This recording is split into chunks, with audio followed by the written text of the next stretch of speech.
Hello and welcome back to the Postpartum Coach Podcast. My name is Lizzie. I'm your postpartum life coach.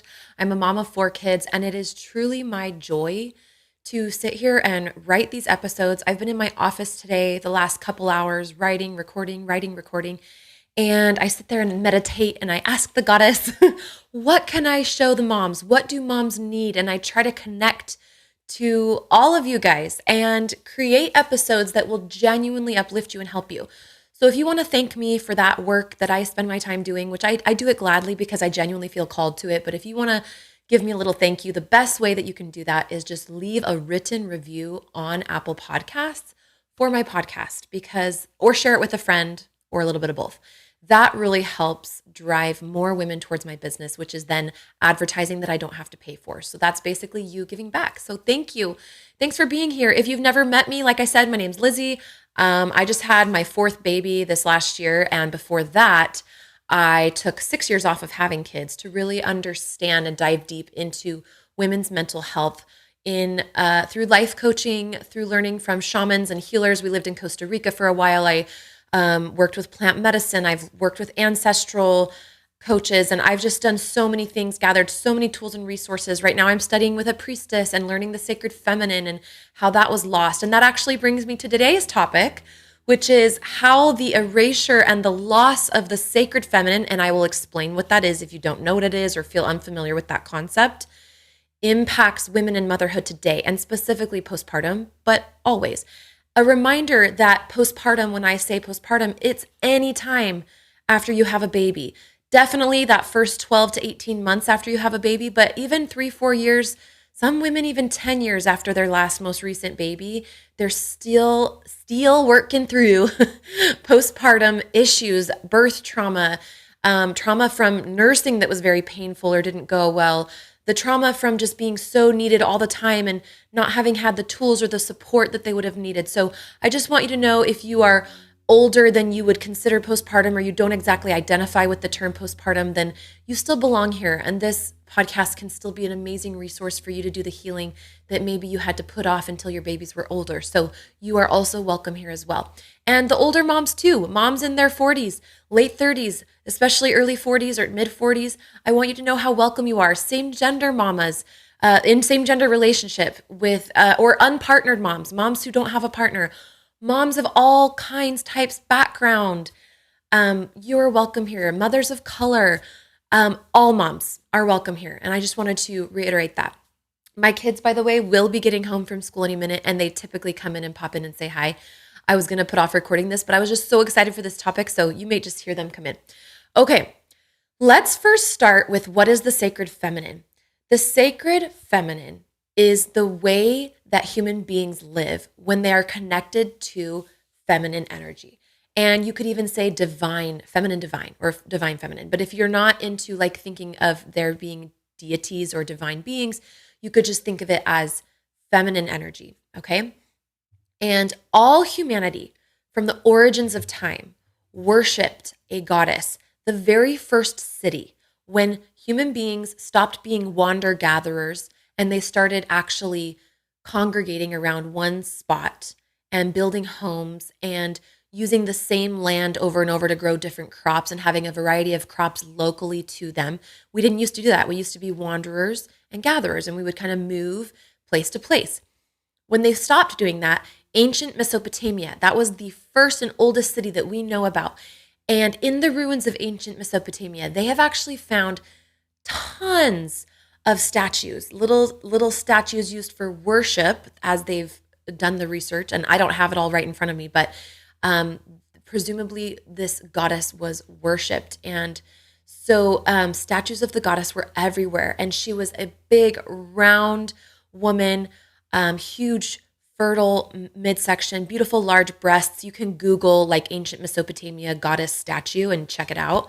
Curvy, to say the least, okay? And her fertility was celebrated. And I got to teach you about just the goddess worship to set the stage for what the feminine used to be to humans, and then how it was deliberately lost or not lost, but erased, both from our consciousness and also worship and even just our worldview and our relation to the earth. Okay, so Ancient Mesopotamia, goddess statues, curvy, fertility was celebrated. Her fatness was a sign of that fertility and her power of creation. And really, the extension was that all creation was seen as something that kind of descended from the goddess, and all creation was connected to the goddess, including humans. In ancient Egypt, heaven was thought to be a woman's body. So their concept of heaven was actually a womb. They would return naked after death to this womb in spirit, to this womb of the great goddess. And then she there would put their parts back together in spirit. When was the last time you heard people talk about returning to the womb of the great mother after death, right? When is the last time you heard a woman pray in the name of the goddess or the great mother, right? Like many of our indigenous ancestors did. Hi, baby. I'll be out in a minute. I'm in the middle of a call. I'll come out. That's not home. Okay. Okay, go inside and grab a snack. Can I do that? Yes. Okay, go inside and grab a snack. Yeah. Don't worry, sweetie. Okay. Let me just, I don't even know where I was at. All right. So, yeah. So, when was the last time that you heard somebody pray to the goddess, right? Or mother god or anything like that? I think, there's like the Virgin Mary that some Catholics identify with and see as sort of the divine feminine representation. But that's about all that I've heard about in modern day.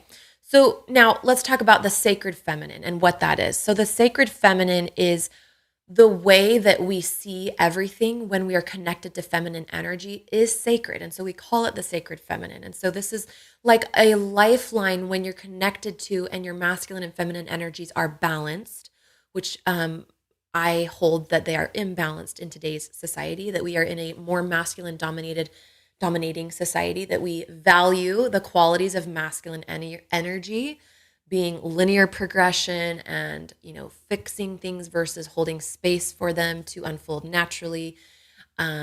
Linear progression versus cyclical, which would be like our menstrual cycle, that's feminine. So anyway, there's so much more I could say about that. But the sacred feminine is, for example, I'll just list some examples. Ritual for everything, rituals for death, right? A funeral. We have some remnants, right? Rituals for celebrating life, birthday. Creation, rituals for creation. When you cross the threshold of birthing and becoming a mother or are getting ready to, there are rituals for that. The indigenous Native Americans had a blessing way ceremony. It wasn't a baby shower that was all about giving gifts for the baby. It was about the mother and her crossing of the threshold into motherhood. We've really gotten out of that, but we're making our way slowly to it. I did actually interview somebody who had done a blessing way ceremony in lieu of a baby shower, or maybe in addition to a baby shower. And she initiated it of her own accord and invited close women. And it was really beautiful. So you can go check that out. I think I did that maybe in the last, 7-8 months. Sorry, I don't know the exact time that I did that, but it's on this podcast. And so I think it's called Mother's Blessing or Blessing Way, something like that. Okay. So rituals for becoming a mother, ritual for when your cycle starts, rituals for when the seasons of the earth change. Okay. So we really associate Wicca and witches with, you using the wheel of the year and doing things on summer solstice and winter, or paganism, but that can also just be a preference by choice of a woman who recognizes that nature evolves in seasons, our bodies evolve in seasons. And so why not, be one with those seasons? It doesn't have to be anti-Christian or anti-Semitic or anything. It can be something that all women can have, even if they don't identify as Wiccan or witches. So, but that is part of the sacred feminine, is orienting yourself and being present with the changes in the seasons in your life through ceremony and ritual, and even your menstrual cycle. Like I know Lisa Lister, who is a women's menstrual health expert, among many other things. She has a box for each part of her cycle. So each week of her cycle, and there's a different box that has different essential oils and recipes that she goes back to and colors that she's drawn to. We really do go through our own spring, summer, fall, winter as women each month if you have a menstrual cycle. Part of following nature is the new moons and full moons, and those are such different energies, kind of tuning in. essentially, the feminine is subtle energy. The masculine is the 3D physical realm, right? So think of like the scientific method and, can we measure it? Can we see it? Can we touch it? And then the feminine is the spiritual creation that precedes and complements that physical creation. And we've really lost our understanding of, connection to, and respect for the feminine. So let's talk about how this actually shows up. And I could say so much more. I've got more notes here, like the sacred feminine is deconditioning yourself from patriarchy and ways that women have been oppressed, waking up to that. It is getting out of autopilot. It is tuning in and having quiet time and listening, not always just talking or doing, but being and resting and being still. It's taking back womanhood. All things are connected and everything is sacred, to just name a few. So there's so much more I could say, but let's talk about now, how does this impact postpartum women? So 5 ways that the loss, the erasure, I guess I didn't really talk about the erasure, but I mentioned it a couple episodes back. Constantine, long story short, when Christianity was kind of up and coming years and years after Christ had done his thing, there were lots of different iterations of Christianity. And Constantine was someone who wanted political power, state power. And so he leveraged the religious breakoffs and tried to homogenize Christianity. So he put out the Bible that we know today as the Bible, although there's many different versions, I guess you could say. But in that Bible, deliberately, the feminine was not put in. So the goddess worshiping that was, and even the understanding of Mary Magdalene's true identity as an equal partner to Christ and to Jesus and the apostle to the apostles. So this authority of women, it was threatening to those who wanted power. It was empowering to women. They wanted to control women and have them be more scared and controllable. So they took out the feminine. And this has left a mark in our psyche, and it still ripples to this day. This was, started in the 1500s, the 15th century. So the 1400s, I guess. Is that right? Anyway, so 5 ways it impacts. And by the way, if you're loving this, if you're fascinated, you want to know more, or if you just want to work with me and have my eyes on your growth, your motherhood, your coaching, you can come into my community, lizzieLangston.com/community. I also have a lot more resources at lizzieLangston.com/work with me. All those links will be in the show notes. Okay, 5 ways the erasure of the feminine, and specifically the lack of contact with the sacred feminine, has marked us and still continues to be a disadvantage and create hardship for all humans, but specifically postpartum women. Number 1, forgotten self-nurturing. The loss of the sacred feminine meant the loss of feminine archetypes in our collective consciousness. So Carl Jung he is a very famous, he lived in the 1800s, I believe, a Swiss psychoanalyst. And he said that the mother archetype was swallowed up in the collective unconscious. It didn't get gone. It got kicked to the unconscious, cobwebs, forgotten, not used, not even safe to use because of the burning times and the threats to those who were in that way of being. Anyway, so we now, as postpartum women, as we are moms, we have forgotten that while we are moms, we are also still children. So we tend to favor this linear model of you are a child, then you are adult. We tend to emphasize the physical progression, right? Physical is masculine. The spiritual and emotional would be the feminine, the more subtle. You can't see it, right? And so our physical progression leads us to think, oh, now I'm an adult, so I shouldn't struggle with these things.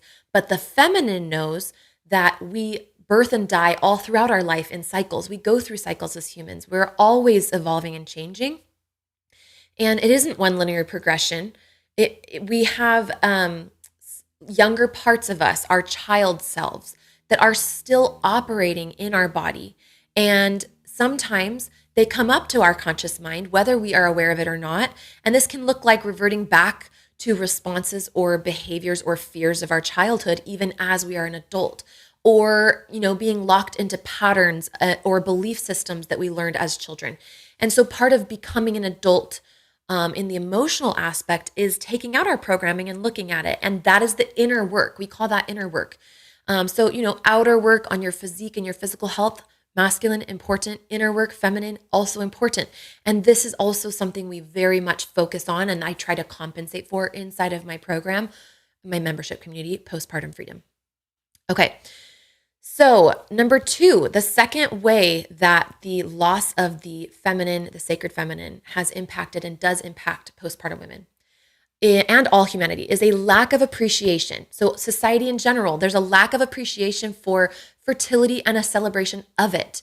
There is some, but it is lacking. And specifically what this looks like and how this really hurts us as women is seeing the body as the object of our pride or our worth, or a vehicle to increase our social status through marriage or through attracting somebody that has a lot of social status with our body or whatever. And I'm not even just saying that's wrong, but it's like this objectification of the body. And so then what that looks like postpartum is the desire for a really quick recovery. And it's normal to grieve the loss of what your body looked like before. But I think that grief is like a lot bigger than it would be if we were more open to our body ebbing and flowing and changing, which is native to the feminine understanding and outlook on life and motherhood. So birthing women and women becoming mothers anciently, their fertility and bodies and changing bodies were celebrated. Like I told you, the statues of the goddess, she was big and round in the middle, huge breasts. This was normal and even attractive. And, you know, the fertility was celebrated. And so this can be something that really messes with your mental health postpartum.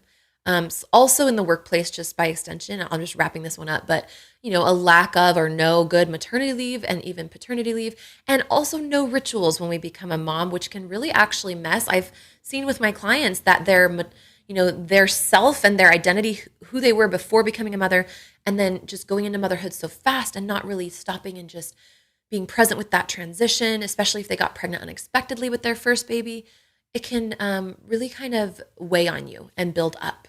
Okay, the third issue or, consequence of the sacred feminine being erased and we losing touch with it is the lost art of womb healing and just general healing knowledge being lost. Women healing women and women being healers. So while modern medicine is amazing, it has definitely saved my life. It's helped me so much. I take an antidepressant. I love managing symptoms with some of the beautiful, awesome things we have in our mainstream medical today, modern. There is a downside, which is that while mamas now can survive birth in ways that they could never before, they live with more survivors' trauma. They live with more trauma of almost having passed away or having really traumatic births than any other time on the planet. And so healing is needed. And that's a lot to unpack. Now, the womb is in the place of the second chakra. So your chakra system, there's 7 chakras. I mean, there's more, but those are the basic ones. And your root chakra, and then is the base one by your vulva and in between your hips. Your second chakra, though, is where your womb is. It's just a couple inches under your navel. It is the sacral chakra, and it is orange in color, according to scans with machines that can see these things, and also humans who have the gift of seeing the energy body. And it represents, or it is the center of creation, both creating human life, right, with a womb, and also just any creation. And I remember one time I went on a trip with a really good friend. I would say she's an awakened woman. She went to law school, is an amazing lawyer, top of a class. And then she stopped everything to have babies. And at the time it was like for sure by choice. But as she looks back, she can see how much her religion and her social conditioning primed her to just like completely let go of her career, and definitely gave her a sense of moral high ground, being a full-time stay-at-home, drop everything for your babies type of mom. And while I don't criticize that choice, she just was feeling grief about it as now her youngest child is in school. And I remember she asked me naturally as she was literally crying and angry and just like processing this together, and asked me if I would do a womb clearing and a womb reclamation ceremony where she could take back her choice on what she spends her creative energy creating. And it can be a career, and a career is just as viable and equal as creating children or a family. And so that's one of the, womb healing things: womb reclamation, womb clearing, womb healing, clearing trauma from the womb. Or if you lost a baby, the grief and the remnants or the life force that just processing all of that. And that is something that postpartum women really need. And it was totally lost. Now, this is definitely something that I am doing my best to be open as a vessel to the feminine divine, to learn, to restoring the feminine and this art of womb healing. It's something that I've worked with older women than myself and wise women to help learn. And it is something that I want to bring into my sacred postpartum membership, as well as in real life. I would love to do in-person womb healing. But anyway, that is just another thing that is missing. Number 4, the fourth thing is a lost understanding of how feminine energy manifests. So if you've never heard of it, there's this idea that there's masculine and feminine in all things, the yin and the yang. And humans are in masculine and feminine, but a lot of the feminine energy went dormant in the last 20 generations when the birthing times happened and women became really suppressed, and society really valued masculine energy. And so we're coming out of that now. It's getting more balanced now. But what's happening is since 2020, the consciousness of the planet has shifted a lot. And now a lot of people are starting to have spiritual awakenings, and they're starting to have what's called a Kundalini awakening. I'm not going to go in depth here. You can Google what is a Kundalini awakening. I have had one. I didn't solicit one. I didn't know what it was. I remember as part of it, one day I was between the dream time, this between sleeping and awakening, like waking up for the morning. And I saw the Kundalini, the symbol for Kundalini energy, which is a staff with a serpent around it. And I didn't know what that was. I just saw it in my third eye. And then I went and Googled it and figured out that that's what Spirit was trying to tell me as I was experiencing my Kundalini energy. And it was actually really disruptive. It's like, oh, a spiritual awakening. That sounds nice. And it sounds like you're so, it would be a really good thing. It was actually hellish for like 3 years because I was like, what is happening to me? And my whole worldview changed. I lost the religion I grew up in because I couldn't unsee what I perceived to be illusions that I could now see, and mistruths. And it was super hard because my whole social circle was built around that religion and that culture. And so anyway, it was disruptive. And I actually think that this is something that, because the baby comes out through your root chakra or through cesarean comes out through your sacral chakra, that this is something that is really actually a thing for postpartum women recovering from birth. And we're not talking about it because we're disconnected from the feminine and the subtle energy body. But I do think as a healer that this is something that needs to be tended to. And it's just something that I keep in the back of my mind when I hear women talking about their anxiety, or the ways that their thoughts and their body and everything is changing, or their dreams and just their spiritual sensitivity. This is something that I keep in mind. And then the very fifth and final is the mother wound. The final way that the sacred feminine being erased has hurt us is the mother wound. So we all have the mother wound, all humans. The divine feminine and her sacred ways that were known to and celebrated by all of our ancestors were erased deliberately, like I told you, in an effort to control the masses. And so that was the origins of what then unfolded for decades and decades and centuries to be the patriarchy, which is just a valuing of the masculine over the feminine and imbalance in those energies. So specifically, this meant that many women, especially those lineages who carried powerful women healers and shamans to wisdom and wisdom keepers, they stopped sharing that knowledge with their daughters and their nieces and with each other because there were scary and life-threatening consequences like torture and drowning and burning. Or getting your land taken away and being put in jail. And then they had to pay for being in jail. And then they'd be like, okay, we'll let you out. But then they had tons of debt that they owed to the state. And then they were like, oh, well, we'll bail out your debt by taking your land. So go be homeless, even though you're out of jail. So there was just a lot of manipulation from the church and state at that time, because the leaders that were doing things at that time wanted control. And so women stopped healing to survive, okay? And our health care system became linear and secular, and the spiritual was wiped from it, as with many other things. And it's making a comeback though, but and my program is doing its part to contribute. But yeah, and then healing became mostly run by men. I'm kind of cruising through these notes because I actually wrote a lot. I actually know a lot about this, and it's a passion of mine. So this is something I can definitely talk to you more about inside of my program. It's something I will definitely break down a lot more in my program. But basically, the way I see this impacting women postpartum, okay, is that women became more domestic and less in contact with their sensuality and their body. So they became less embodied. They became more mind-centered, head-centered in their heads. They started to pattern themselves socially after men, as men carried the most value and power. So that was a way that they could kind of borrow power from men as being more masculine. And this is something that we haven't been aware of, but it has been pushed down in our lineages. Now, studies have shown that the descendants of survivors of the Holocaust, or even those who were descendants that survived, even though their great-great-grandparents in the Holocaust didn't survive, lineages that were in the Holocaust do have more anxiety and depression, among other things. I can't quote that study to you. I just remember reading it one time. And so this epigenetic evolution is real. And what I'm trying to say is that the way that women were suppressed during way worse, more patriarchal times than even we have today still lives on and does impact. And I think that when we birth children, a lot of that old ancient trauma is rattled and kind of comes up. So if you want another episode that tells you more about that, the generational healing that comes up postpartum, there's just like 3 or 4 episodes back. It's called The 4 Root Causes of Postpartum Anxiety. That is one of my most listened to episodes. I looked at it the other day. It just released 2 weeks ago. It has like almost 1,000 listens. That's not usual for my podcast. So at this point, so it's a good one apparently. But so what this looks like for moms I serve, like I said, is I have a lot of clients whose moms were very emotionally unavailable and a lot of neglect and avoidance and an over focus on the body and using marriage as a way to stay financially safe because they were cut off from finances and disempowered financially or disadvantaged by the system of patriarchy financially. And then a lot of just disempowered women raising girls who then become moms, and we moms can sometimes struggle to adjust to motherhood, not realizing that a big reason why is that our inner child was not loved or nurtured as much as she needed because our mom's inner child wasn't, because her mom wasn't, because they were all just trying to survive the freaking patriarchy and the patriarchal rule and the danger for being the fairer sex back in those times.